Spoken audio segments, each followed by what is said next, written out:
dia estem així al jutjat de Montcada amb Joaquim Boix, magistrat degà i portaveu estatal de Jutges per la Democràcia. Què significa la paraula justícia per a vostè? La paraula justícia crec que és el grau més elevat de la civilització i de la convivència entre les persones, perquè abans de la justícia el que hi havia era la venjança. És a dir, que quan hi havia qualsevol conflicte entre les persones simplement s'actuava a través de la força física sense una sèrie de regles ordenades. La justícia suposa la creació d'un sistema formal de resolució de conflictes en el qual només que la força pot ser utilitzada institucionalment per el conjunt de la societat i totes les persones saben quines són les regles per a resoldre quins són els conflictes entre elles. Quin és el seu paper com a jutge?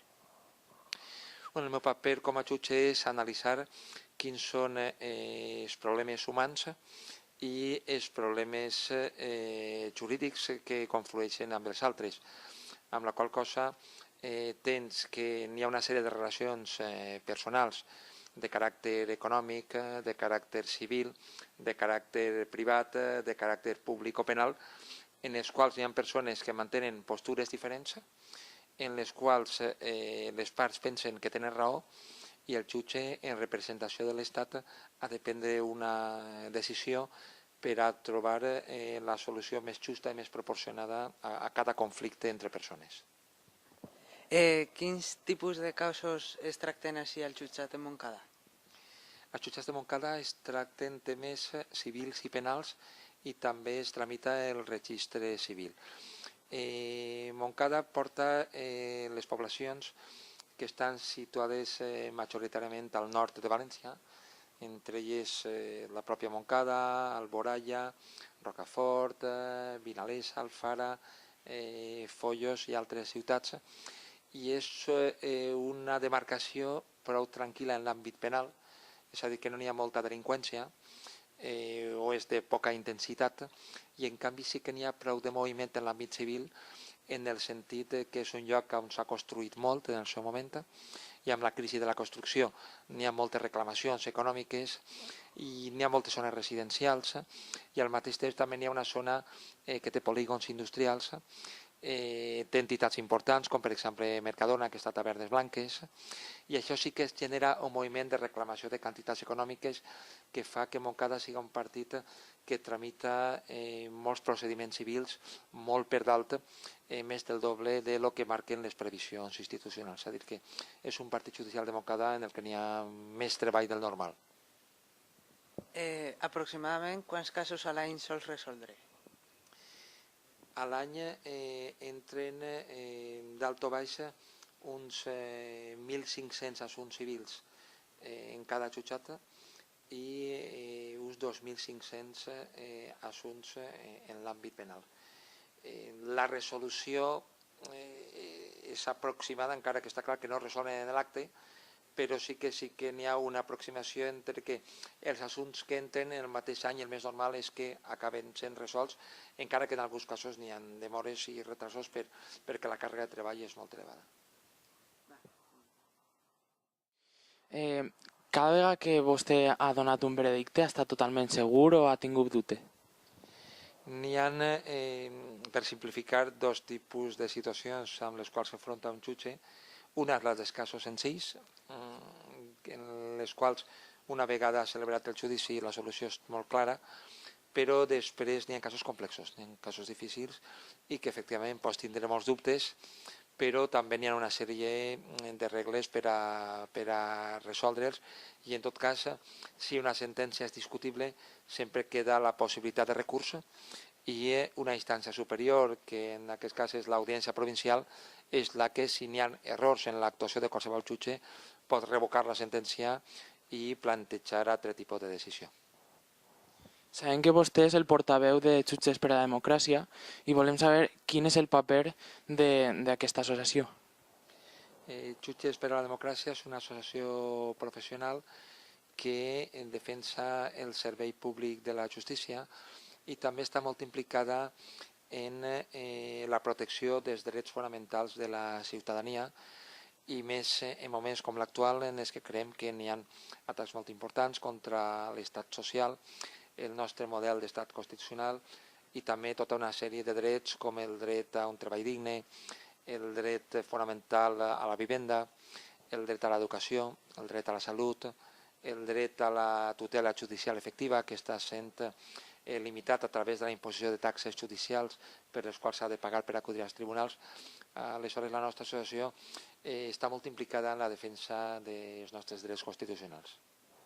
Últimament s'ha parlat molt de la frase «la justícia és igual per a tots». Què pensa vostè? Jo crec que la justícia ha de ser igual per a tots perquè així ho marca la Constitució i així ho marca la pròpia idea de dret i de dignitat de la persona. El que passa és que és veritat que de vegades sembla que no ho siga, no? A partir de determinades decisions jo crec que la societat pot tindre la percepció que n'hi ha desigualtats de tractament.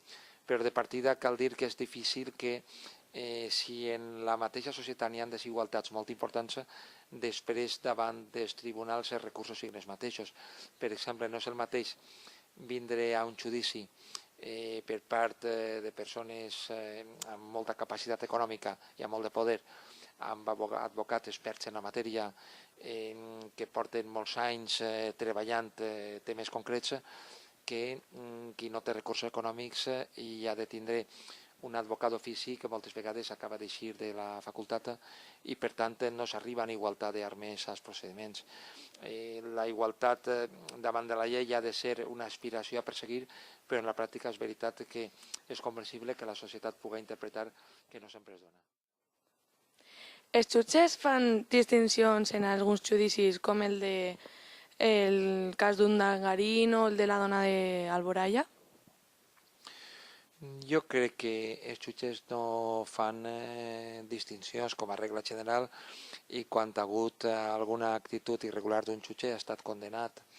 Per exemple, fa poc hi ha un jutge de Marbella que va ser condenat per prevaricació perquè havia dictat una resolució inadequada de manera dolosa, segons va indicar el jutjat corresponent. En el cas de Xiquets d'Alboraya n'hi havia una ordre internacional d'un tribunal mexicà que deia que els menors tenien que tornar a Mèxic i la jurisdicció de l'estat espanyol estava obligada a complir l'ordre i no n'hi havia marge de maniobra de ninguna manera. I en el cas d'Urdangarín està clar que està sent imputat, que n'hi ha una investigació judicial en marxa, que continua la investigació judicial per a considerar si s'ha d'imputar també a la infanta Cristina i que cal estar al resultat de la investigació. En tot cas, totes les actuacions del cas Urdangarín estan sent fonamentades, no són arbitràries, poden ser discutibles perquè el dret no és una ciència exacta, però jo crec que els tribunals en els temes de suposada corrupció, tant el cas d'Urdangarín com els centenars de càrrecs públics que estan sent imputats, demostren que n'hi ha molts imputats perquè també n'hi ha centenars de jutges que els estan investigant. Per tant, jo sí que crec que el sistema judicial està actuant contra el fenomen de la corrupció. Podia fer-ho millor si tinguérem més mitjans, però amb els recursos que tenim jo crec que s'està actuant de manera proporcionada. Canviant un poc de tema, què li pareixen els escratxes que estan sofrint els polítics?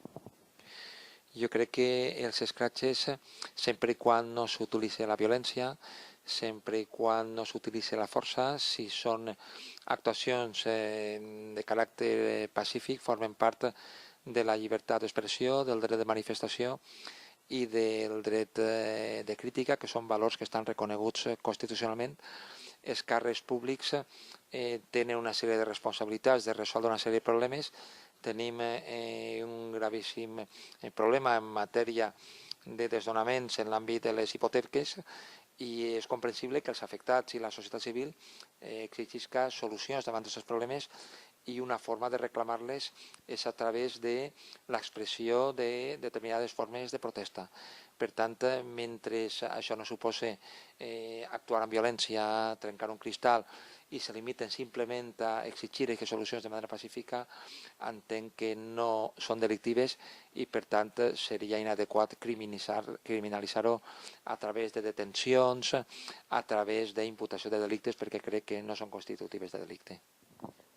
Gonzalo Moliner va dir que no tots els escratxes eren il·legals. Què li pareix a vostè aquesta afirmació?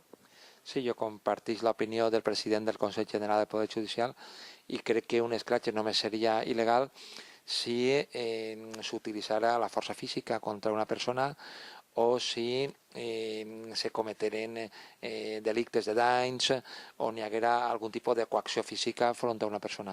Si els escratxes són una simple manifestació pacífica, jo considero que no són constitutius de delicte. I no ho considero jo només, sinó que totes les resolucions judicials que s'han estat produint fins ara estan arxivant les actuacions contra els manifestants en els escratxes. Bé, i vostè ha dit que davant de la societat és el polític el que té que provar que és innocent. Ens podria explicar això? N'hi ha un principi constitucional que és fonamental en un estat de dret, que és la presumpció d'innocència. Davant dels tribunals, tota persona és innocent mentre no es demostre el contrari, perquè això és una garantia de defensa del ciutadà. Però en l'àmbit polític això no es pot aplicar. En l'àmbit polític n'hi ha el que jo considero que s'hauria de considerar una inversió de la càrrega de la prova. És el polític el que, d'acord amb el principi de transparència, ha de demostrar que no ha comès les irregularitats que se li imputen. I això per una raó. L'acusat en un judici té dret a no dir la veritat, té dret a callar, té dret a guardar silenci. Però davant la societat el polític no pot fer el mateix. El polític té que aclarir què és el que ha passat, té que donar mostres de transparència, té que demostrar en última instància per a continuar en el càrrec que no ha comès ninguna irregularitat. Per això són planos diferents. Una cosa és l'àmbit dels tribunals i una altra cosa és l'àmbit públic i de donar comptes davant de la ciutadania. Allargar els terminis de prescripció d'un delicte seria la forma d'acabar amb la corrupció? Allargar els terminis de prescripció no és pròpiament una forma d'acabar amb ella, fan falta altres tipus de mesures diferents, però sí que és veritat que cal obrir una reflexió sobre si els terminis de prescripció en matèria de corrupció són massa curts, perquè el problema és que moltes vegades, sobretot en delictes que tenen que veure amb infraccions contra la hisenda pública, quan se va a detectar el delicte i se va a acusar una persona, ja han passat els anys que toquen i ja no se la pot acusar. Per tant, dins de totes les mesures que caldria aplicar per a perseguir millor la corrupció, una d'elles a valorar hauria de ser que els terminis de prescripció foren més llargs per a que quan se comença la investigació contra una persona evitar que hagi prescrit el delicte que ja no se pugui actuar contra ella. Segons Jutges per a la Democràcia, les últimes reformes són textualment preocupantes perquè atacan al Estado de Derecho. En què sentit pensa això la Jutges per a la Democràcia?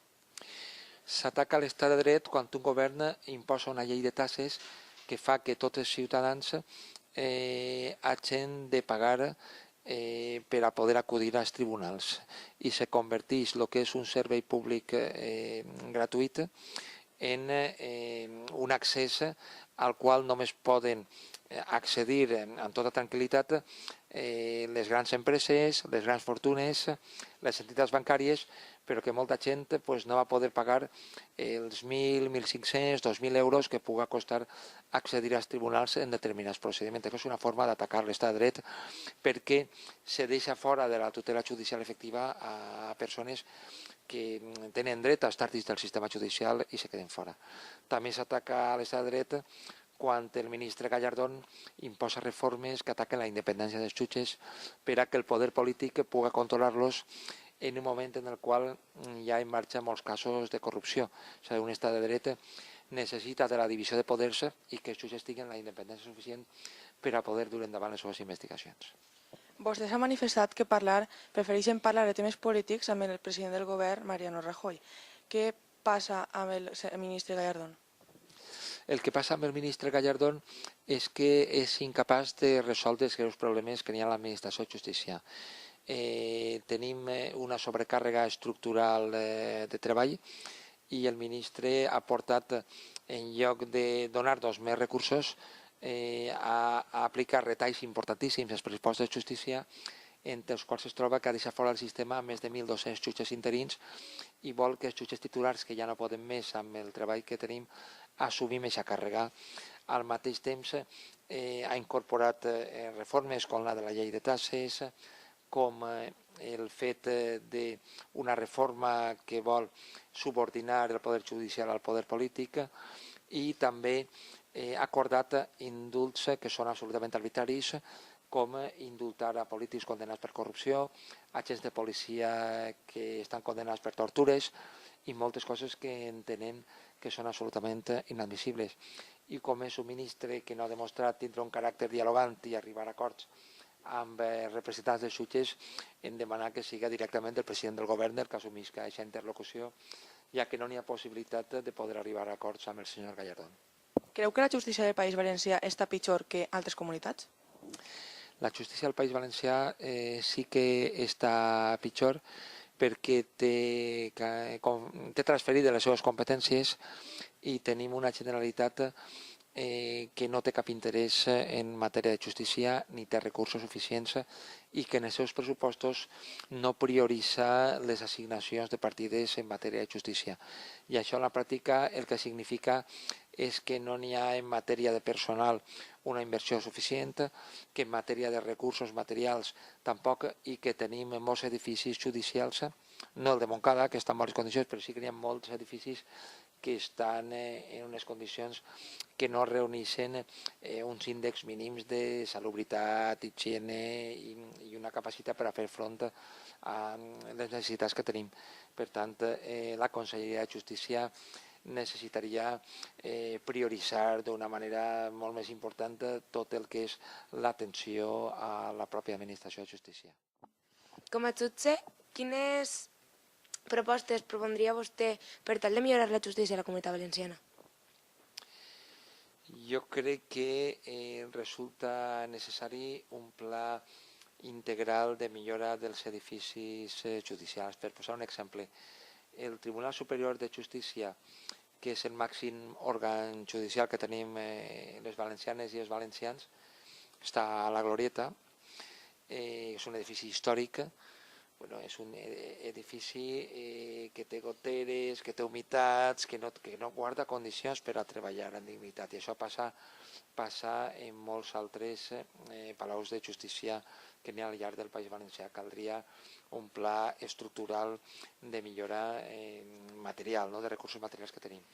Després també fan falta molt més jutjats al País Valencià des que n'hi ha actualment, perquè en la planta judicial que tenim ara no n'hi ha capacitat per a fer front a tota la litigiositat que tenim i això fa que efectivament se retrasen molts procediments perquè no tenim prou jutjats, ni tenim prou jutges, ni tenim prou funcionaris. I hem arribat a la paradoxa que en alguns moments el govern central ha posat recursos per a que se creen 15 jutjats més al País Valencià i la Generalitat no ha aportat els mitjans necessaris per a que puguen crear-se aquests recursos. És a dir, que hem passat de donar la culpa de tot a Madrid i dir que per culpa de Madrid no se creaven més infraestructures judicials, però quan Madrid ha dit que sí, que posava els diners, ha estat la Generalitat Valenciana la que no tenia ni diners ni voluntat política per a crear aquests jutjats. Per tant, fa falta una inversió pública molt més gran en matèria de justícia. Què li pareix a vostè el tema del que es parla ara sobre els... Ai, se me olvidó la pregunta. Eso. Sobre... Vale. Què li pareix a vostè el tema tan actual d'ara dels preferents dels bancs? Jo crec que en molts casos els bancs han actuat amb pràctiques molt discutibles, han traslladat a xicotets estalviadors, en molts casos jubilats, persones que no tenen una formació cultural molt ampla, productes financers complexos i difícils d'entendre com els preferents, amb la impressió que això era una inversió segura i que podia retirar-se els diners quan volguera l'estalviador, però després en la pràctica s'ha demostrat que això no era així i que aquests diners s'han quedat retinguts en els bancs sense possibilitat de ser recuperats per les persones que s'havien posat i damunt amb una baixada importantíssima del seu valor econòmic. Molts tribunals estan declarant nuls aquests contractes per falta de consentiment, de coneixement i per una mala actuació bancària i fins i tot en l'Audiència Nacional s'està investigant si han pogut hi haver pràctiques delictives per part de les entitats bancàries i els seus representants a través d'estafa, de publicitat enganyosa i d'actuacions fraudulentes que pogueren ser constitutives de delicte i això haurà de decidir l'Audiència Nacional. A més, un altre tema també molt actual són els desnonaments. Què li sembla a vostè aquest tema? Jo crec que en aquest país a les entitats bancàries se li ha donat un tracte privilegiat perquè en bona part són responsables de la situació econòmica actual i no han tingut ninguna conseqüència negativa, sinó que al contrari la societat els ha tingut que rescatar amb els impostos de la ciutadania. I en canvi els que no poden pagar les hipoteques són deutors de bona fe, que no tenen ninguna responsabilitat en la situació econòmica que ha corregut i jo crec que és injust que puguen ser expulsats de les seues cases sense que se respecti el dret fonamental a la vivenda. Per tant, la nostra opinió és que des de les institucions s'haurien d'arbitrar mesures de protecció social de les persones que no poden pagar els crèdits hipotecaris encara que els bancs tinguen beneficis una miqueta inferiors, però crec que els bancs han estat tan privilegiats que resulta proporcionat que a l'hora de repartir els sacrificis en la situació econòmica les persones que no poden pagar les hipoteques tinguen una moratòria durant un temps que siga proporcionat i que no siguin desallotjades de les seues cases encara que, com deia, els bancs tinguen uns beneficis inferiors, però realment en aquesta situació econòmica estan patint molts sectors de la societat, però les entitats bancàries estan sent beneficiades per les institucions, jo crec que d'una manera exagerada. Ja per últim, què pensa del resultat de l'accident de metro que se produïa a València fa ja uns anys?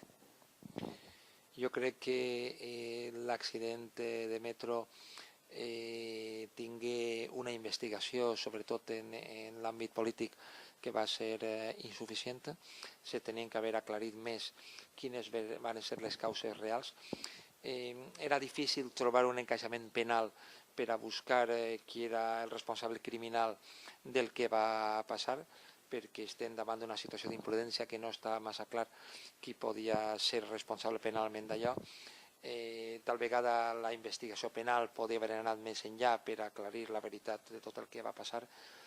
Totes aquestes coses són discutibles, però el que crec que sí que és més clar és que se tenia que haver investigat més en l'àmbit polític i que és més que raonable pensar que un accident que té més de 40 morts i més de 40 ferits, ningú ha d'assumir responsabilitats polítiques per això, ni ha sabut realment quines van ser les últimes causes de l'accident. Jo crec que això és una cosa que la societat valenciana ha de seguir exigint que s'aclarisca què és el que va passar i crec que encara s'està a temps de que si n'hi ha responsables polítics que tenen alguna vinculació amb el que va passar acaben assumint les seves responsabilitats.